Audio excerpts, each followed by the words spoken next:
Mesdames, Messieurs, peuple congolais, être citoyen, c'est être informé. Et pourquoi? Parce que l'ignorance est la pire des souffrances. Le savoir et la connaissance libèrent.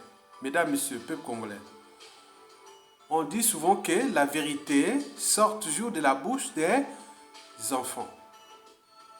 Mais on oublie souvent que pour connaître le secret d'un dictateur, il faut écouter la voix d'un autre dictateur.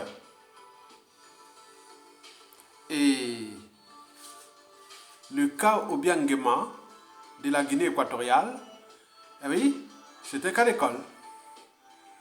Et pourquoi? Oui, c'est ce que nous avons constaté tous, que le dictateur Sassou Nguesso a trouvé dans la pandémie du coronavirus un marché pour escroquer l'Organisation mondiale de la santé. Et n'oublions pas toutes les institutions des aides internationales. Il est prêt à sacrifier la santé des Congolais pour le compte de sa tyrannie. Je vous informe que le dictateur Sassou Nguesso est aux abois, à bout de souffle, au bout de rouleau. Il a surendetté pour rien ce pays qu'il a ruiné et détruit. Et qu'il se bat pour sauver d'abord sa peau et surtout conserver sa tyrannie, à défaut, la transmettre comme une vulgaire parcelle de famille à un membre du clan. Mesdames, Messieurs, peuple congolais, alors, pourquoi le dictateur Obiangema s'en prend-il à M. Sassou Nguesso? C'est pour alerter les consciences des Congolais que vous avez un problème avec Denis Sassou Nguesso. Commençons d'abord par la preuve.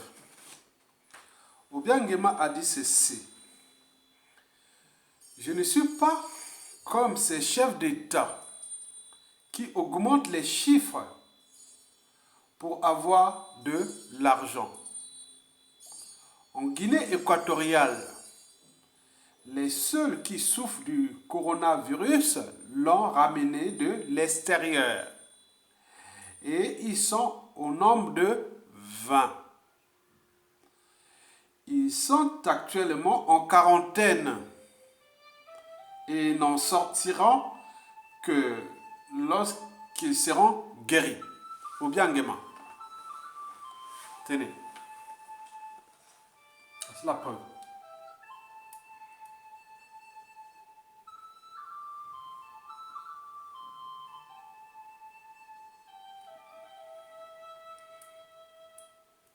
Très bien.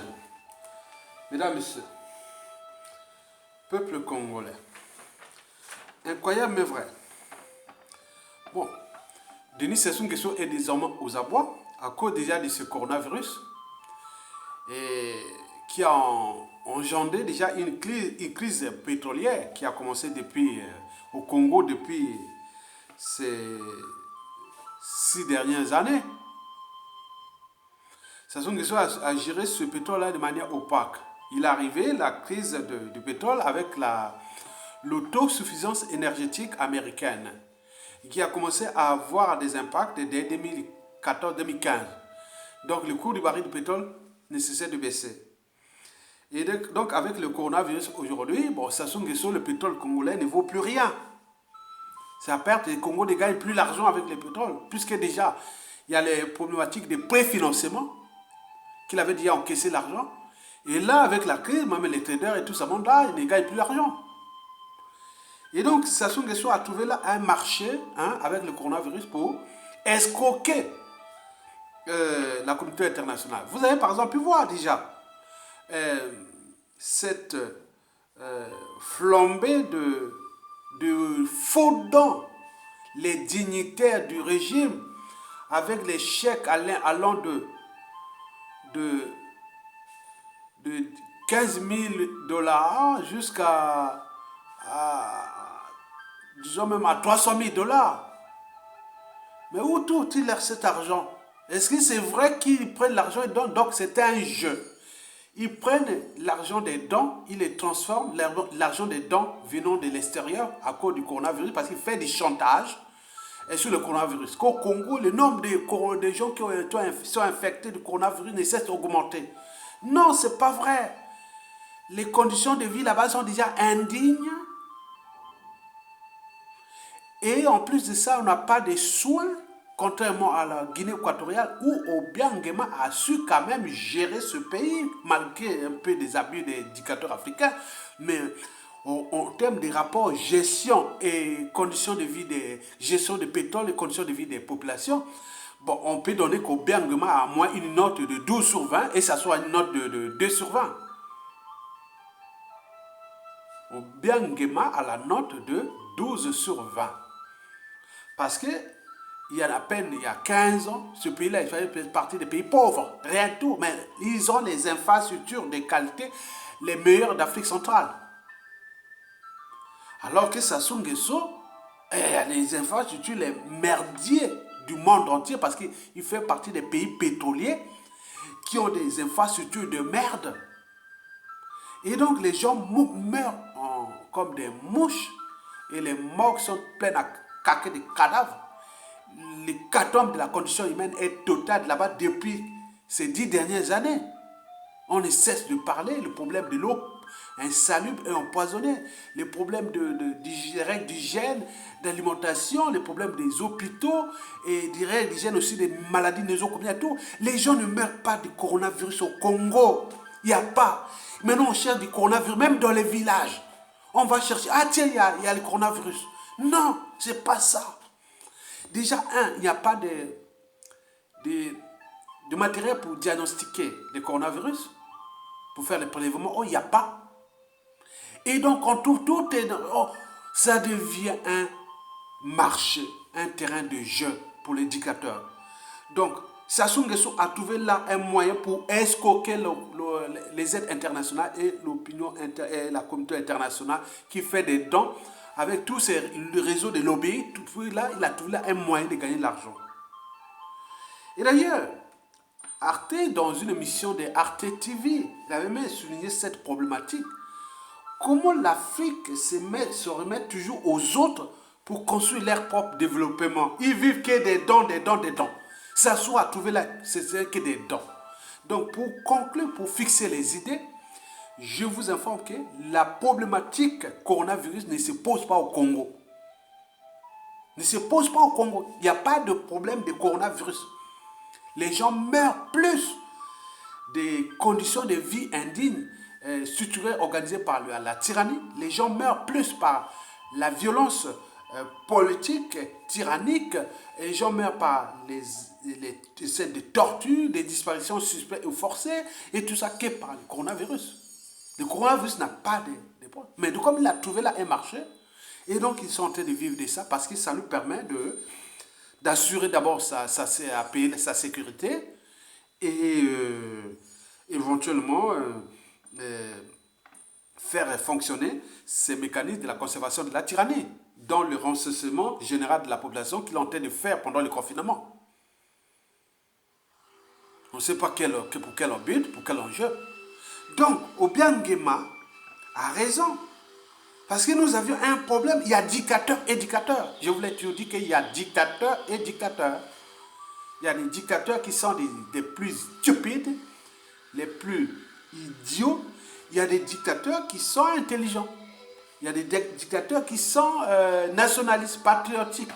Obiangema, c'est un dictateur équato-guinéen, qu'on pourra dire nationaliste, patriotique, qui protège son pays. Alors que nous, c'est le contraire. C'est un dictateur étranger ou ennemi de la nation. Donc il a trouvé là un moyen de s'enrichir. Donc la communauté internationale doit enquêter. Nous, l'enjeu n'est pas là. Ça souvient maintenant que de ça, parce que le pétrole, il n'y a plus rien. Tout, il a géré ça de manière opaque. Il y a eu tous les préfinancements. La crise mondiale est passée avant du pétrole, puis arrivée la pandémie du coronavirus. Le pétrole ne vaut plus rien, donc il n'y a plus de pécule. Donc il a trouvé là un marché pour aller escroquer la communauté internationale par les dons. Et donc, certains pays, certains dictateurs disent non, mais c'est pas possible. On en voit au Congo, il a mis tous ces moyens de l'État dont il dispose de manière injuste pour créer la zizanie, pour faire des chantages autour du coronavirus, pour qu'on lui donne des dons. Et il ne vit maintenant que de ça. Donc, vous devez alerter l'opinion internationale, l'Organisation mondiale de la santé, que le problème du coronavirus ne se pose pas au Congo, Brazzaville. Les gens meurent plus que... C'est-à-dire, chaque jour, les gens meurent de maladies qui sont liées aux conditions de vie indignes que du coronavirus. Et déjà, dans 97% des cas, 97% des cas, et d'autres disent même 99% des cas, ce ne sont pas des vrais malades. Ce sont des malades fictifs d'autres maladies qu'ils cachent. L'opacité est totale dans ces cas qu'on parle de coronavirus congolais. Avec la complicité aussi de certaines organisations internationales qui ont trouvé les moyens pour partager les magots et des aides internationales. Et ça en tire aussi, ça en bénéfice. Il y a un marché là, lié à la mafia et aussi au crime organisé et tous ces réseaux de lobbying qui travaillent autour du dictateur parce qu'il a ses valets, des courtisans locaux et des réseaux de lobbying pour lui trouver de l'argent. Il a trouvé là un moyen de s'amuser encore sur la santé des Congolais alors que les Congolais n'en bénéficient rien parce qu'il n'y a plus d'hôpitaux dignes au Congo. Comment est-ce qu'on va faire ça? Non. Dès qu'on trouve quelqu'un qui a un petit fièvre là-bas, okay, coronavirus. Dès qu'il y a ça, mais attendez, allez voir sur nos vidéos, nos articles qu'on a écrits depuis presque 7 ans déjà. On parle de l'hécatombe de la condition humaine au Congo. La population congolaise est en décroissance. Il y a une dépopulation du Congo. Mais là, il en profite du coronavirus. Vous voyez le caractère sadique, satanique, diabolique. Oui, on ne sait pas, ils ne sont plus des humains. Pour en profiter du coronavirus, pour escroquer l'opinion internationale et jouer avec l'image et la santé des Congolais et autres. Non, ce n'est pas possible. Donc, peuple congolais, nous savons que nous sommes en situation de vulnérabilité nationale parce que nous avions un ennemi de notre pays qui est là à la tête. C'est comme nous, Congolais, on est devenu comme un corps sans anticorps. Il y a quelqu'un qui est là qui est comme lui, il est pire que le coronavirus, même Ebola et autres. Donc, il est en train de détruire tout un peuple. Donc, nous sommes en train de se penser pour partir, pour qu'on les dégage. Donc, retenez bien que les dons d'enfants, les dignitaires et autres, il y a d'un côté la diversion, et d'autre, c'est la transformation des dons que les aides internationales ont données. Ils font entre eux, c'est un jeu. Et qui prend tout l'argent, ça repart chez eux. Il y a pas, rien ne va sur le peuple. Rien. Retenez bien. Aucun dollar investi dans ces aides-là ne va aux populations. C'est pour eux. Donc, vous devez prendre ça comme une responsabilité. Écoutez l'indicateur guinéen équatorial. Bon, un indicateur reste toujours un indicateur. Mais je l'ai toujours respecté ce monsieur-là. Il est intelligent. Et oui, si l'Afrique centrale avait encore des gens bien, je pense qu'il pouvait se transformer au Biangema. Parce que pour ceux qui ont la mémoire longue, regardez la Guinée équatoriale dans les années 90, c'était un pays pauvre. Hein. Les riches d'Afrique centrale, il y avait notre pays, plus le Gabon, un peu le Cameroun. Regardez comment il s'est transformé. Il a transformé son pays.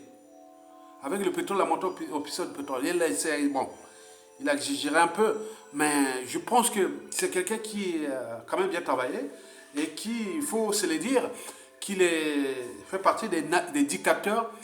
Il rentre dans les standards des dictateurs de beaucoup de pays qu'on a vu quand même par rapport on a vu aussi en Occident, qui ont été des nationalistes patriotiques, voilà. Mais nous, on n'a pas un dictateur. Donc c'est un ennemi, nous sommes en présence des ennemis. C'est comme on laissait notre pays à des ennemis.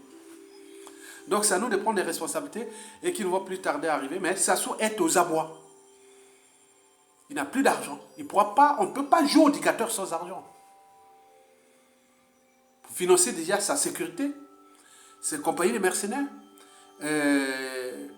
les réseaux de lobby et tout compagnie. Mais là, on profite du coronavirus, il va bientôt finir là.